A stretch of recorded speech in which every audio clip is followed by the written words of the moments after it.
উপকরণে তৈরি দুর্গা প্রতিমা। পরিবেশ বান্ধব বার্তা দিচ্ছেন কালনা মহকুমার পূর্বস্থলী 1 নম্বর ব্লকের শিল্পী রাজু বাগ।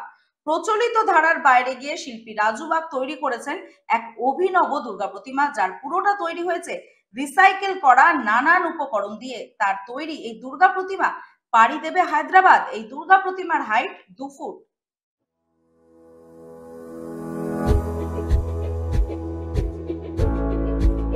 রিসাইকেল করা বিভিন্ন উপকরণে তৈরি দুর্গা প্রতিমা। পরিবেশ বান্ধব বার্তা দিচ্ছেন কালনা মহকুমার পূর্বস্থলী 1 নম্বর ব্লকের বড় পোবলা এলাকার শিল্পী রাজু বাগ।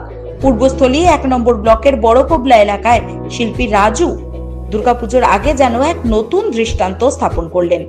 সাধারণত মাটি, খড়, রং ও বিভিন্ন চট জাতীয় উপকরণে তৈরি হয় দেবী দুর্গার প্রতিমা, কিন্তু এই প্রচলিত ধারার বাইরে গিয়ে শিল্পী রাজু বাগ তৈরি করেছেন এক অভিনব দুর্গা প্রতিমা, যার পুরোটা তৈরি হয়েছে রিসাইকেল উপকরণ দিয়ে। তার তৈরি এই দুর্গা প্রতিমা পাড়ি দেবে হায়দ্রাবাদে। তবে এই দুর্গা প্রতিমার হাইট মাত্র 2 ফুট। হায়দ্রাবাদে বসবাসকারী এক মহিলা সোশ্যাল মিডিয়াতে রাজুর কাজ দেখে তাকে এই দুর্গা প্রতিমার অর্ডার দেন।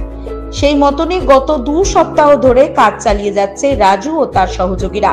তবে রাজুর এই কাজ প্রথম নয়, এর আগেও বিভিন্ন ফেলে দেওয়া উপকরণ দিয়ে বড় দুর্গা, বড় সরস্বতী বানিয়েছে সে।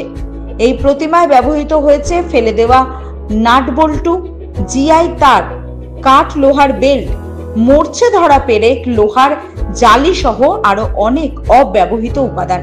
শিল্পীর সৃজনশীলতায় এই সব জঞ্জাল যেন নতুন প্রাণ পেয়েছে।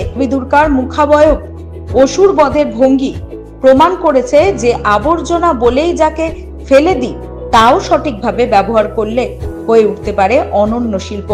রাজুকে তার এই কাজে সহযোগিতা করেছে তারই এলাকার কয়েকজন যুবক। তারাও রাজুর কাজ শিখে স্বাবলম্বী হতে চায় জীবনে। তাদের কথায় শুধু এবারই প্রথম নয়, এর আগেও আমরা ফেলে দেওয়া বিভিন্ন উপকরণ দিয়ে দুর্গা, সরস্বতী, হাঁস, মুরগি সহ থিমের বিভিন্ন জিনিস তৈরি করেছি। পড়াশোনার পাশাপাশি এই কাজ করে কিছুটা হাত খরচ জোগাড় হয়ে যায় বলেও জানিয়েছেন রাজুর সাথে কাজ করা স্থানীয় এলাকার ছাত্ররা।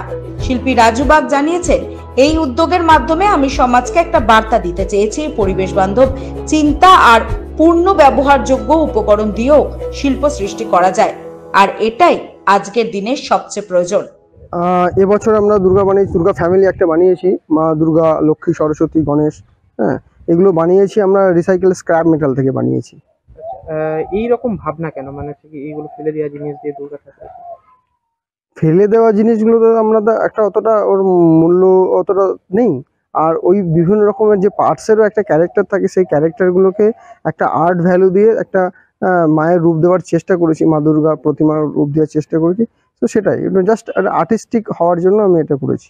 আচ্ছা, এর আগেও কি এরকম দুর্গা ছাড়া অন্যান্য কিছু বানিয়েছেন? হ্যাঁ, আমাদের এখানে বিভিন্ন রকমের আউটডোর স্কাল্পচার আমরা বানাই। এরকম লক্ষ্মী, দুর্গা, সরস্বতী মূর্তি তো আছেই, চৈতন্য মহাপ্রভু, তার সাথে সাথে আমাদের বিভিন্ন রকম অ্যানিম্যালস, বার্ডস, এগুলো তো আমরা বানাই। আরো বিভিন্ন রকম মেমেন্টো আমরা এগুলো বানাই। এই দুর্গা প্রতিমা কোথায় যাচ্ছে? এটা মেনলি হায়দ্রাবাদে যাবে। এটা কিভাবে মানে সেটার মার্কেটিং করেন আপনারা? কিছু অনলাইন মার্কেট, আমাদের ফেসবুক পেজ থেকে কিছু ক্লায়েন্ট আমার আছে, কিছু আমার ক্লায়েন্ট বেস আছে, তারা নেয়, কিছু অর্গানাইজেশন বাইরে তারা নেয়, তারা আবার তাদের লোগো দিয়ে এটা মার্কেটিং করে। এই কাজ শেখা হচ্ছে আমাদের মানে গ্রামের রাজুদা আমরা দেখতাম যে এইসব কাজ টাজ করতো, আমরা এসে দেখতাম। তারপরে একদিন আমাদের বললো যে এইসব কাজ করবি, আর আমরা আস্তে আস্তে এইসব কাজ করলাম। তারপরে এইসব দিকে ভাঙাচোরা জিনিস দিয়ে যে দুর্গা প্রতিমা তৈরি হচ্ছিল, তা সেগুলো দেখে আমাদের একটা আগ্রহ হলো। তারপর থেকে এই কাজটা আমাদের এখান থেকে শুরু হয়েছে আস্তে আস্তে।